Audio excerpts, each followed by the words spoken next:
بسم اللہ الرحمن الرحیم۔ السلام علیکم ورحمۃ اللہ وبرکاتہ۔ قتل حسین اصل میں مرگ یزید ہے۔ اسلام زندہ ہوتا ہے ہر کربلا کے بعد۔ کربلا کا واقعہ گزر جانے کے بعد جب یزید کو ہر طرف سے لعن طعن ہوئی اور ہر کوئی مظلوم حضرت حسین رضی اللہ تعالی عنہ کے بے گناہ قتل پر ظالم یزید کو برا بھلا کہنے اور بولنے لگا اور ہر طرف سے امام زین العابدین اور سید زادیوں کی رہائی کے لیے آواز بلند ہونے لگی تو یزید نے امام سجاد کو بلایا اور پوچھا کہ میں قیدیوں کا رہا کرنا چاہتا ہوں، آپ اس بارے میں کیا کہتے ہیں؟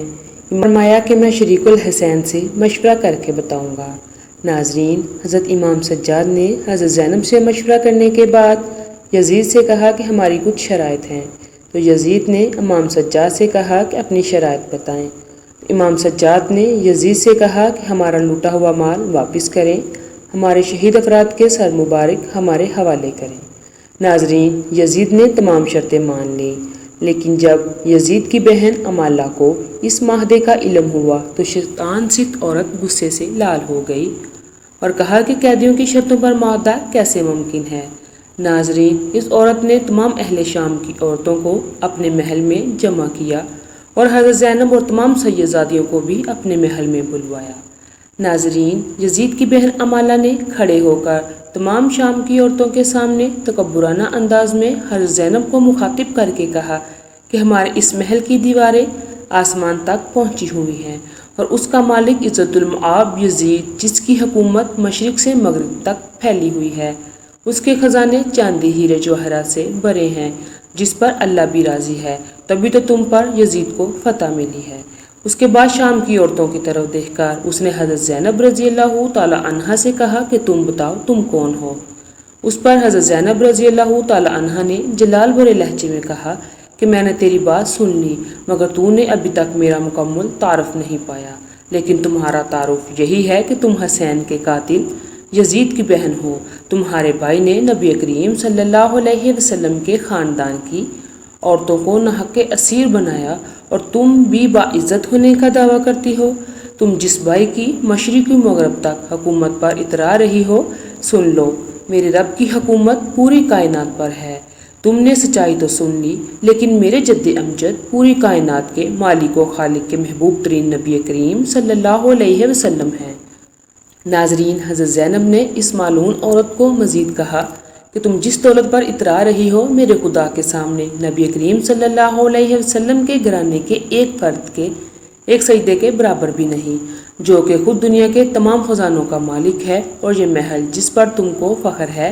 رب کائنات جلد ہی اس کو مٹی کا ڈھیر بنا دے گا۔ اس کے بعد حضرت زینب رضی اللہ تعالی عنہا آسمان کی طرف ہاتھ اٹھا کر اللہ پاک سے دعا کی کہ اے رب کائنات، ہم تیرے سے راضی ہیں، تو بھی ہم سے راضی ہو جا۔ اس کے بعد محل میں موجود تمام شامی عورتوں نے حضرت زینب رضی اللہ تعالی عنہا کے حق میں آواز بلند کی اور حضرت زینب نے یزید کی بہن کو کہا کہ اب بتا، ہم قیدی ہو کر بھی جیت گئے اور تم جیت کر بھی ہار گئے۔ اس کے بعد اہل بیت کے تمام لوگ شان و شوکت سے محل سے روانہ ہوئے۔ دوسری روایت میں ہے کہ یزید نے اپنی اس بہن، جس کا نام امالہ تھا، اسے شادی کرنے کے لیے اسلام کے اصولوں میں تبدیلی کرنے کی کوشش کی،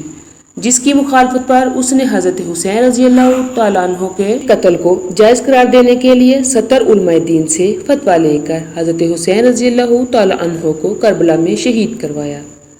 ناظرین، یہ قصہ تاریخ کا ایک باب ہے۔ قصے میں کتنی صداقت ہے، اللہ پاک یہ بہتر جانتا ہے۔ آئیے اب مستند روایات سے جاننے کی کوشش کرتے ہیں کہ حضرت حسین رضی اللہ تعالیٰ عنہ نے یزید کی بیعت کیوں نہیں کی تھی۔ حضرت حسین رضی اللہ تعالیٰ عنہ نے اس ثابت قدمی کی مثال قائم کی کہ آپ کو ڈرایا دھمکایا گیا، آپ اور آپ کے ساتھیوں کو کئی دنوں تک بھوکا پیاسا رکھا گیا، حتیٰ کہ آپ اور آپ کے تقریباً تمام تر خاندان اور ساتھیوں کو بے دردی سے شہید کیا گیا، مگر آپ نے باطل کے ساتھ اسی مداہنت سے کام لیا اور نہ یزید کی بیعت کے لیے راضی ہوئے۔ سوال یہ ہے کہ سب مشکلات، تکالیف اور قربانیاں انہوں نے کس مقصد کے لیے دی؟ آپ تھوڑی مداہنت، نرمی اور سمجھوتا کر لیتے تو اچھا نہ ہوتا؟ یہ خیال عموماً لوگوں کے ذہنوں میں پیدا ہوتا ہے۔ آئیے اس پر بات کرتے ہیں۔ کچھ لوگوں کا خیال ہے کہ حضرت حسین رضی اللہ تعالیٰ عنہ اپنی خلافت قائم کرنا چاہتے تھے، اس لیے یزیدی فوج سے جا ٹکرائے۔ یہ درست ہے کہ انہیں کوفہ اور دیگر علاقوں سے بلاوے آئے تھے کہ آپ آئیں تاکہ آپ کو خلیفہ منتخب کیا جائے۔ انہی وسیع عوامی حمایت کا وعدہ کیا گیا۔ بزرگوں نے آپ رضی اللہ تعالیٰ عنہ کو سمجھایا یہ دھوکہ لگتا ہے، مگر آپ نے جانے کا قصد کر لیا تو خاندان کے اکثر مردوں، خواتین، بچوں سمیت آپ رضی اللہ تعالیٰ عنہ کے ساتھ آدمی سفر ہو گئے۔ تاہم حکومت سے لڑنا آپ کے پیش نظر ہوتا تو آپ مناسب جنگی تیاری کر کے جاتے اور عورتوں اور بچوں کو ساتھ نہ لے جاتے۔ جلدی ہی وہاں پہنچے حضرت حسین رضی اللہ تعالیٰ عنہ کو پتہ چلا کہ حکومت کے ظلم و ستم کے خوف یا لالچ دیے جانے کے باعث لوگ آپ کا ساتھ دینے سے پہلو دہی کر رہے ہیں، تو آپ نے واپسی کا ارادہ کیا۔ تاہم آپ کو واپس آنے کی اجازت کو اس بات سے مشروط کیا کہ آپ یزید کی بیعت کریں۔ آپ رضی اللہ تعالیٰ عنہ مگر ایسا کرنے سے متعمل تھے۔ آپ نے مذاکرات کاروں کو یقین دلانے کی کوشش کی کہ میرا حکومت سے لڑنا یا حکومت حاصل کرنے یا آئندہ بغاوت کرنے کا کوئی ارادہ نہیں، مگر وہ نہ مانے۔ کہا جاتا ہے کہ یزید کا خود حسین رضی اللہ تعالیٰ عنہ اور اس کے ساتھیوں کو قتل کرنے کا ارادہ نہیں تھا، مگر ان کے سپہ سالار خود کو شاہ سے زیادہ شاہ کے وفادار ثابت کرنے کی کوشش کر رہے تھے، اس لیے انہوں نے صلح کی کوششیں ناکام بنائی اور بالآخر امام حسین رضی اللہ تعالیٰ عنہ کا سر تن سے جدا اور ان کے ساتھیوں کو خون میں نہلا دیا۔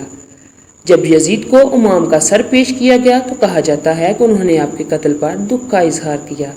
لیکن دوسری طرف یہ بھی کہا جاتا ہے کہ یزید نے امام اور ان کے ساتھیوں کے قتل عام میں ملوث اپنے کسی عامل کے خلاف کوئی کارروائی نہ کی، نہ انہیں کوئی سزا دی، بلکہ وہ اسی طرح اپنے عہدوں پر باقی اور ان کے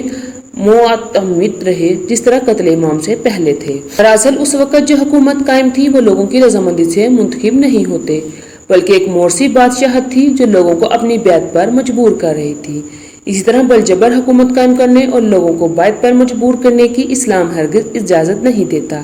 یہ امامت برحق نہیں تھی، لہٰذا حضرت حسین رضی اللہ تعالیٰ عنہ نے سوچا اگر وہ حق پر استقامت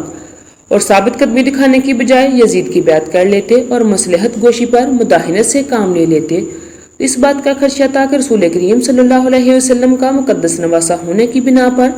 اہل اسلام آپ کے طرز عمل کو امام باطل فاصل کی زور زبردستی والی بیعت کے لیے حجت سمجھ لیتے اور یہ ایک بڑی نظیر بن جاتا۔ اگر آپ چاہتے تو مزاحمت سے کام لے لیتے اور ظاہری طور پر یزید کی نقلی بیعت کر لیتے، اس طرح آپ اور آپ کے ساتھیوں کی جانیں بچ جاتی، مگر آپ نے ایمانی غیرت کا مظاہرہ کرتے ہوئے رخص کی بجائے عزیمت کا رستہ اختیار کرنے کا فیصلہ کیا۔ انہوں نے سکھا دیا کہ موت یا کسی دوسرے نقصان کے خوف سے حق کو چھوڑ کر باطل کی حمایت کرنا مردوں کا شیوا نہیں ہے۔ لہذا آپ رضی اللہ تعالیٰ عنہ نے امام باطل کی بیعت کرنے سے انکار کر دیا اور اپنے قولی و عملی شہادات اور عظیم شان قربانی کے ذریعے قیامت تک لوگوں کے لیے عظیم مثال قائم کر دی۔ امام احمد بن حنبل نے یزید بن معاویہ کے کافر ہونے کا فتویٰ دیا ہے۔ اس حوالے سے امام احمد بن حنبل رحمۃ اللہ علیہ کے بیٹے نے ان سے یزید کے بارے میں سوال کیا تو امام رحمۃ اللہ علیہ نے جواب دیتے ہوئے ارشاد فرمایا،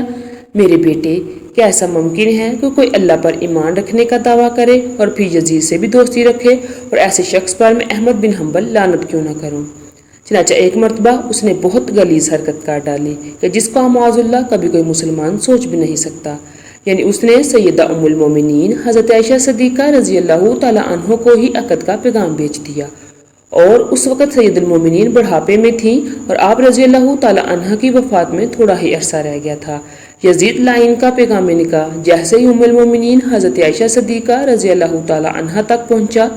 تو مدینہ منورہ میں اس کا شور برپا ہو گیا۔ تمام اکابرین اسلام نے قرآن مقدس سے نصف سریج دکھا کر اس بدبخت یزید کو بہت کچھ لعنت ملامت کی۔ یہ بات جب یزید کے والد معاویہ تک پہنچی تو آپ رضی اللہ تعالیٰ عنہ نے کسی طرح اس بڑھتے ہوئے فتنے کو اپنے انتقام پر خاموش کروا دیا، روک دیا۔ اس واقعہ کا ذکر شاہ افضل حق رحمۃ اللہ علیہ نے اپنی مشہور زمانہ کتب مدارج النبوت میں اس مقام پر لکھا ہے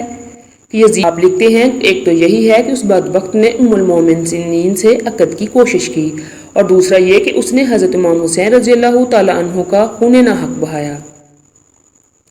ہم مزید دیکھتے ہیں خداوند عالم امہات المومنین کو رسول اللہ صلی اللہ علیہ وسلم کی تعظیم و تکریم کے لیے امت پر حرام گردانا ہے، اس لیے یہ عورتیں جنت میں بھی پیغمبر خدا کی زوجیت میں ہوں گی۔ چنانچہ ایک کتاب میں ہے کہ ایک دفعہ طلحہ بن عبداللہ نے کہا تھا کہ پیغمبر خدا کی وفات کے بعد میں ابھی حضرت عائشہ رضی اللہ تعالی عنہ سے نکاح کروں گا۔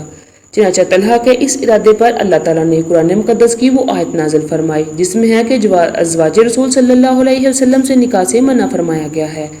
آپ مزید لکھتے ہیں کہ بعض کتابوں میں یہ بھی لکھا ہے کہ یزید ملعون نے بھی مومنین حضرت عائشہ رضی اللہ تعالی عنہ سے فقط خواستگاری کی تھی، تب لوگوں نے اسے یہ آیت پڑھ کر سنائی اور وہ رک گیا۔ اللہ پاک ہمیں ہر برے عمل سے بچائے اور ہمارا خاتمہ ایمان پر فرمائے، آمین۔